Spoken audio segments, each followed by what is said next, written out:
Devin Booker added 17, and the Phoenix Suns rallied from a 23-point deficit late in the third quarter to beat the Los Angeles Clippers 119-117 on Tuesday night. The story coming out of that game was the TNT cameras catching Durant and Budenholzer barking at each other during a timeout in the first quarter. Here's what KD said on the matter. Yeah, that's what usually happens when you don't know the dynamics of a relationship. You know, you catch something on TV, you get a quote, and now you pushing that narrative as if me and Bud don't do that all the time.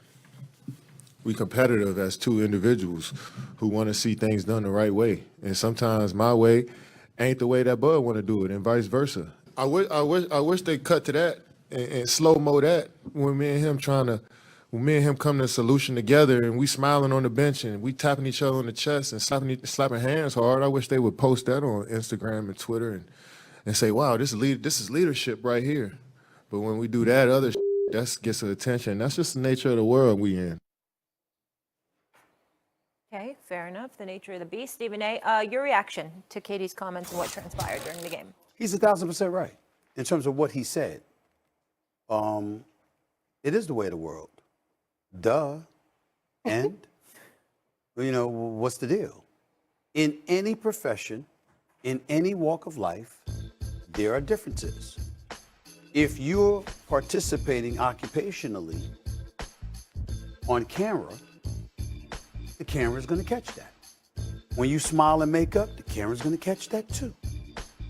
Nobody's making a big deal of it. You know, basically when he pulled his arm away, whatever, he was basically saying, damn, let me play my game. That's all he was saying. You understand what I'm saying? Players complain about that with coaches a lot. You understand? There are players that get orders from coaches to say, we're not doing that. Hell no. We're doing this. And they overrule their damn coaches. We see that too. It's all a part of the game. My thing is, why are you assuming it's negative? Like you pull your arm away. That's a great point. You pull your arm away and you speaking to Budenholzer about letting you play your game. Somebody pointing out that happened isn't a blemish or a knock against Kevin Durant. If anything, we're looking at Budenholzer and saying, why don't you let him play his damn game? He's Kevin Durant. What the hell you doing? Leave that brother alone. You're 35, 36 years old, giving you 27 a night. You better sit your behind down, relax. You just got back into coaching, coach. You want to be out again? You better appease that brother. If anything, that's what anybody is thinking. And even that ain't negative. But you do have certain people that will take it as a negative, which was my point over the last couple of weeks when we were having these discussions. Debating and discussing, comparing, and all of this stuff all ends up being a celebration of the game, not insulting anybody. Yo, we're noticing what happened here. This is what comes with it.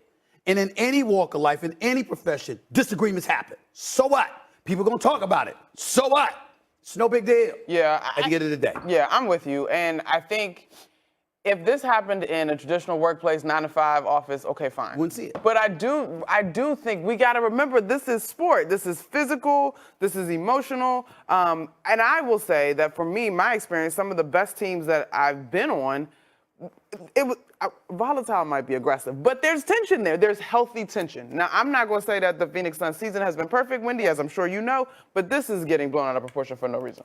Yeah, if you've sat near the court at a Suns game in the second half of the year, chances are you've seen Durant and Bud have one of these or two of these types of interactions. And the thing I like about this is that they kept talking. Durant, you're right. Durant said, let me play my game. But they went back and they kept talking. Durant didn't disrespect him and keep walking to the bench. They talked about I'm not worried about that at all. I am worried about the Suns being fully healthy until last night. Bradley Beal got hurt last night. But I'm worried about them losing all these games when they're healthy. Well, they were losing when they were healthy. So, what difference does it make now? Now, they came back. They were 23 down yesterday. They were 19 down in the fourth quarter. Came back, won that game, swept the season series for the Los Angeles Clippers 4-0. I noticed all of that, too. The one thing that I will say, again, when you use Kevin Durant, this is one of the most marvelous offensive basketball players the game has ever seen. And I'm surefire first ballot Hall of Famer. I'm going to repeat what I said weeks ago. I don't want to see him home in April. I want to see that brother playing well into May. He's Kevin freaking Durant. And when you're going home in April with that greatness that he possesses, that's a problem. Because I got news for you. We ain't paying attention to that at all last night. if they're winning. Nobody brought that up. Yeah. Yeah, I would just say the Suns have an interesting opportunity here. The Dallas is in front of them in 10th. I don't see Dallas staying there. I don't see them bringing these guys back. I think so.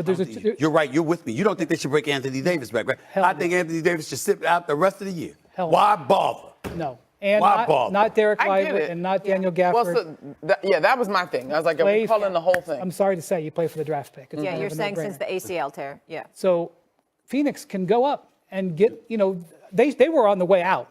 Like AD was going to come back, and Dallas and Sacramento were 3 games ahead of them. Yep. Now they got a chance to make a move, but they have the toughest schedule. You play for the picks, and I get that part. But you also don't let these cats get away with, I'm off. Let me just rehabilitate, all right, and get ready for next season. No, get ready for next season. Y'all know the difference between those who get ready and those who stay ready. So, and that is my one qualm with the shutdown. That's the part that I grapple with, because we hear guys say all the time, you can't duplicate in-game action, practice make the same, the whole thing. And so I do think that the reps matter, but this situation is so Honestly, frail. I don't think they would have been either one of them been back to the end of March. I don't think we're talking about like a month. I think maybe. The point is because I've said this over the last couple of weeks, Eminem, Anthony Davis has never faced more pressure in his career on the basketball court. To be in Dallas, to see how the locals reacted to Luka Doncic being traded, to now see Luka getting loose, which we all anticipated would happen, okay? Anthony Davis was an absolute monster for 2.5 quarters in his first game in Dallas, and then he went down. When he's on the court and he was letting you know, I'm here, that's how he got to be. When he gets back next year, he got to be like that, because I'm telling you, if he isn't, life is going to be very, very hard for him in Dallas, because Luka's not going away. You're saying just shut it Luka's down. not going away. I'm just saying, don't risk bringing them back. Don't risk bringing them back. Shutting it down implies that they can play, and they don't. No. I'm just saying, let them. Don't risk. Yeah. No. Okay, we're mincing words. It's the same. Play for the future. It's the same sentiment, but okay. Coming up, Saquon Barkley is laughing his way to the bank. You don't want to miss Stephen A's reaction to Saquon becoming the highest paid.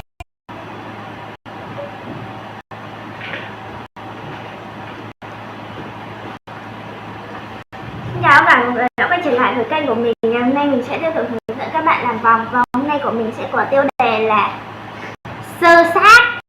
Mọi người, hôm nay vòng của mình sẽ có tiêu đề là sát sơ. Bây giờ mình bắt đầu làm nhá. Đâu rồi?